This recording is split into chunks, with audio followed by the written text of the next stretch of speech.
ವ್ಯವಸಾಯದ ಬಂಗಾರ ಅಂತಲೇ ಹೇಳ್ಬೋದು ಸರ್ ಇದನ್ನ. ಅದನ್ನ ಪರಿಚಯ ಮಾಡಿಕೊಡ್ತೀನಿ. ಇದೆ ಸರ್, ನೋಡಿ ಸರ್ ಇದು.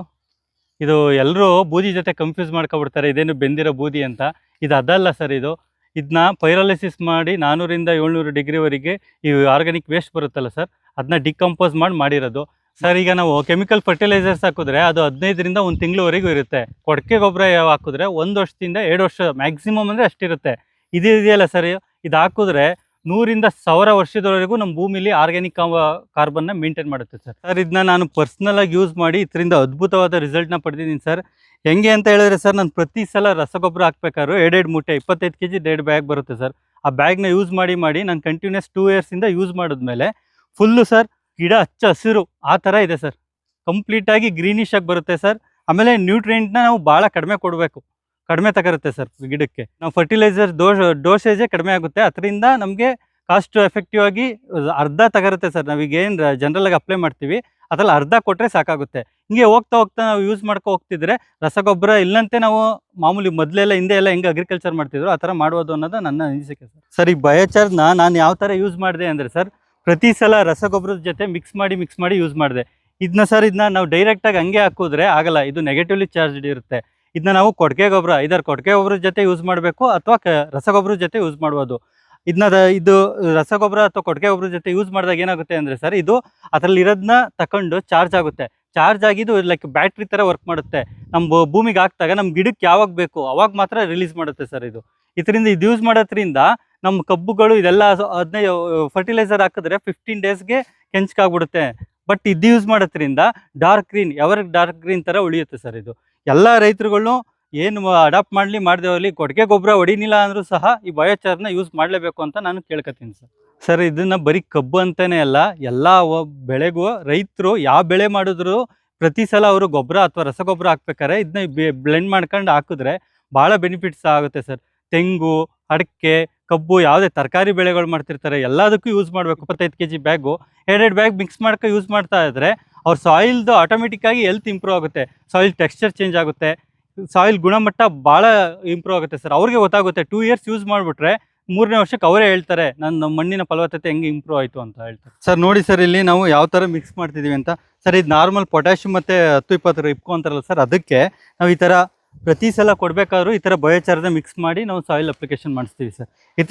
ಇದ್ರ ಡ್ಯೂರೇಷನ್ ಈ ಗೊಬ್ಬರ ಹಾಕ್ತಿದ್ದೀವಲ್ಲ ಸರ್, ಅದ್ರ ಲೈಫ್ ಟೈಮು ಜಾಸ್ತಿ ಬರುತ್ತೆ ಸರ್. ಇದನ್ನ ಹಾಕೋದ್ರಿಂದ ಫರ್ಟಿಲೈಸರ್ ಯೂಸ್ ಎಫಿಷಿಯನ್ಸಿ ಭಾಳ ಇಂಪ್ರೂವ್ ಆಗುತ್ತೆ. ಇದು ಗೊಬ್ಬರನ ಅಷ್ಟು ಈಸಿಯಾಗಿ ಬಿಡಲ್ಲ, ಸ್ಲೋ ಸ್ಟೆಪ್ ಬೈ ಸ್ಟೆಪ್ ನಿಧಾನಕ್ಕೆ ಬಿಡುತ್ತೆ ಸರ್. ನಮ್ಮ ಗಿಡಕ್ಕೆ ಯಾವಾಗ ಅವಶ್ಯಕತೆ ಇರುತ್ತೆ ಅವಾಗ ತಗೊರುತ್ತೆ ಸರ್. ಪ್ರತಿ ಸಲ ನಾವು ರಸಗೊಬ್ಬರ ಕೊಡ್ಬೇಕಾದ್ರೆ ಇದೇ ಥರ ಮಿಕ್ಸ್ ಮಾಡಿ ಯೂಸ್ ಮಾಡಿ ಕೊಡ್ತಿದ್ದೀವಿ ಸರ್. ಎಲ್ಲ ರೈತರಿಗೂ ನಾನು ಕೇಳ್ಕೊರೋದು ಏನಂದರೆ, ಅದೇನು ಭಾಳ ಖರ್ಚಾಗಲ್ಲ. ಅದನ್ನ ಪ್ರತಿ ಸಲನೂ ರಸಗೊಬ್ಬರ 2,000 ರೂಪಾಯಿಗೆ ಯಾವುದೇ ಮೂಟೆ ತಗೊಂಡ್ರು 2,000 ರೂಪಾಯಿ ಇರುತ್ತೆ ಸರ್. ಅದು 2,000 ರೂಪಾಯಿ ಜೊತೆಗೆ ಇದೊಂದು ಸ್ವಲ್ಪ ಆ್ಯಡ್ ಮಾಡ್ಕೊಂಡು ಪ್ರತಿ ಸಲ ಯೂಸ್ ಮಾಡ್ಕೊಂಡು ಇದನ್ನ ಮಿಕ್ಸ್ ಮಾಡಿ ಈ ಥರ ಎಲ್ಲರೂ ಅಪ್ಲೈ ಮಾಡಬೇಕು ಅಂತ ನಾನು ಕೇಳ್ಕೊತೀನಿ ಸರ್. 1-2 ವರ್ಷ ಯೂಸ್ ಮಾಡಿ ನೋಡಿ ನಿಮ್ಮ ಭೂಮಿ ಹೆಂಗಾಗುತ್ತೆ ಅಂತ ಆಮೇಲೆ ಹೇಳಿ. ಭಾಳ ನಿಮಗೆ ಆಶ್ಚರ್ಯ ಆಗಂತರ. ನಾವು ಈಗ ಏನು ಅಂತಿದ್ದೀವಿ ಎಲ್ಲ ರಾಸಾಯನಿಕ ಮುಕ್ತ ವ್ಯವಸಾಯ ಮಾಡಬೇಕು ಅಂತೀವಿ, ಅದಕ್ಕೆ ಪ್ರೈಮರಿ ಸ್ಟೆಪ್ ಇದು ಅಂತ ಕೇಳ್ಬೋದು ನೀವೇ ರಸಗೊಬ್ಬರ ಹಾಕ್ತಿದ್ದೀರಾ ಅಂತ. ಆದರೆ ನಾವು ರಸಗೊಬ್ಬರ ಇಲ್ಲಂತ ಇವತ್ತು ವ್ಯವಸಾಯ ಮಾಡೋಕ್ಕೆ ಆಗಲ್ಲ. ನಾವು ರಸಗೊಬ್ಬರ ಇಲ್ಲಂತ ವ್ಯವಸಾಯ ಮಾಡಬೇಕು ಅಂದರೆ ಈ ಥರ ಸ್ಟೆಪ್ ಬೈ ಸ್ಟೆಪ್ ಪ್ರತಿ ವರ್ಷ, ಈ ವರ್ಷ 100 kg ಹಾಕಿದ್ರೆ ಬರೋ ವರ್ಷ 70 kg, ಬರೋ ವರ್ಷ 60 kg, ಹಂಗೆ ವರ್ಷ ಕಡಿಮೆ ಮಾಡ್ಕೊಂಡು ಬಯೋಚಾರ್ಜ್ನ ಯೂಸ್ ಮಾಡೋದ್ರಿಂದ ನಾವು ರಾಸಾಯನಿಕ ಮುಕ್ತ ವ್ಯವಸಾಯವನ್ನು ನಾವು ಅಚೀವ್ ಮಾಡ್ಬೋದು ಅಂತ ನಾನು ಹೇಳ್ತೀನಿ. ಎಲ್ಲ ಸ್ಟೇಜಲ್ಲೂ ನಿಮ್ಮ ಬೆಳೆಗೆ ನ್ಯೂಟ್ರಿಯೆಂಟ್ ಸಿಗುತ್ತೆ. ಆಮೇಲೆ ನೀವು ಎಲ್ಲರೂ ಈಗ ನಮ್ಮ ಮಂಡ್ಯ ಭಾಗದಲ್ಲಂತೂ ಆಯಾ ನೀರನ್ನ ಹಾಯಿಸ್ತಾ ಇದ್ದೀವಿ. ಅದರಲ್ಲಿ ಆದಾಗ ಅದು ಎಲ್ಲ ನ್ಯೂಟ್ರಿಯೆಂಟ್ನು ಲೀಚ್ ಔಟ್ ಆಗಿಬಿಡುತ್ತೆ. ಬಟ್ ಈ ಬಯೋಚಾರ್ಜ್ ಯೂಸ್ ಮಾಡೋದ್ರಿಂದ ನ್ಯೂಟ್ರಿಯೆಂಟ್ ಲೀಚ್ ಆಗಲ್ಲ. ನಮ್ಮ ಸಾಯಿಲಲ್ಲಿ ಫರ್ಟಿಲೈಸರ್ ಕಂಟೆಂಟ್ ಹಂಗೆ ಉಳ್ಕೊಂಡು ನಾವು ಹಾಕೋ ಫರ್ಟಿಲೈಸರು ಎಫಿಷಿಯನ್ಸಿ ಇನ್ಕ್ರೀಸ್ ಆಗುತ್ತೆ. 40 ರಿಂದ 50 ವರ್ಷದ ಹಿಂದೆ ನಮ್ಮ ಮಣ್ಣಿನ ಪರೀಕ್ಷೆ ಮಾಡಿದಾಗ ಸಾಯಿಲ್ ಆರ್ಗ್ಯಾನಿಕ್ ಕಾರ್ಬನ್ ಅಂತಾರೆ ಸರ್. ಆರ್ಗ್ಯಾನಿಕ್ ಕಾರ್ಬನ್ನು 1.5% ಸಿಗ್ತಿತ್ತು. ಇವತ್ತು 0.5% ಕೆಳಗಡೆ ಬಂದಿದೆ.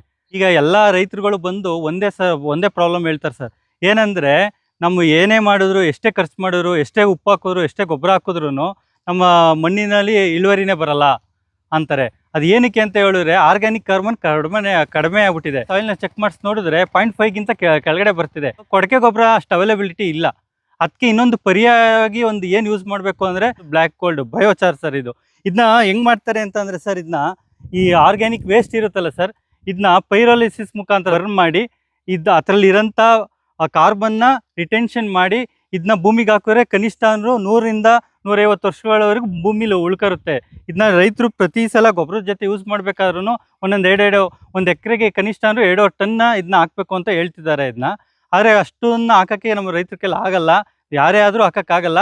ಅದನ್ನ ಪ್ರತಿ ಸಲ ರಸಗೊಬ್ಬರ, ಈ ಗೊಬ್ಬರ ಅಥವಾ ಈ ಮಣ್ಣಿಗೆ ಫಲವತ್ತತೆ ಇನ್ಕ್ರೀಸ್ ಮಾಡಬೇಕು ಅಂದಾಗ ನಾವು ಪ್ರತಿ ಸಲನೂ 2 ಮೂಟೆನ ಆ್ಯಡ್ ಮಾಡ್ಕೊಂಡು ಅದ್ರ ಜೊತೆ ಮಿಕ್ಸ್ ಮಾಡ್ಕೊಂಡು ಕೊಟ್ಟರೆ ಸರ್, ಅದು ನಮ್ಮ ಭೂಮಿಲಿ ಆಟೋಮೆಟಿಕ್ ಇವತ್ತೆಲ್ಲ ಏನು ಆರ್ಗ್ಯಾನಿಕ್ ಅಗ್ರಿಕಲ್ಚರ್ ಅಂತಾರೆ, ಅದನ್ನ ಅಚೀವ್ ಮಾಡಬೇಕು ಅಂದರೆ ಈ ಬಯೋಚಾರ್ನ ಯೂಸ್ ಮಾಡಲೇಬೇಕಾಗುತ್ತೆ ಸರ್. ಈ ಕಾರ್ಬನ್ನ ನಾವು ಹಾಕಿದ್ರೆ ಸ್ಲೋ ಆಗಿ ಅದು ಮಣ್ಣಿನ ಜೊತೆ ಸೇರಿ ನಮ್ಗೆ ಪ್ಲಾಂಟ್ಸ್ಗೆ ಬೇಕಾದಾಗ ನಮ್ಮ ಸಾಯಿಲ್ ಹೆಲ್ತ್ನ ಕಾಪಾಡಿಕೊಂಡು ನಮ್ಮ ಗಿಡಕ್ಕೆ ಎಲ್ಲ ನ್ಯೂಟ್ರಿಯೆಂಟು ರಿಟೈನ್ ಮಾಡಿ ಕೊಡುತ್ತೆ ಸರ್ ಇದು.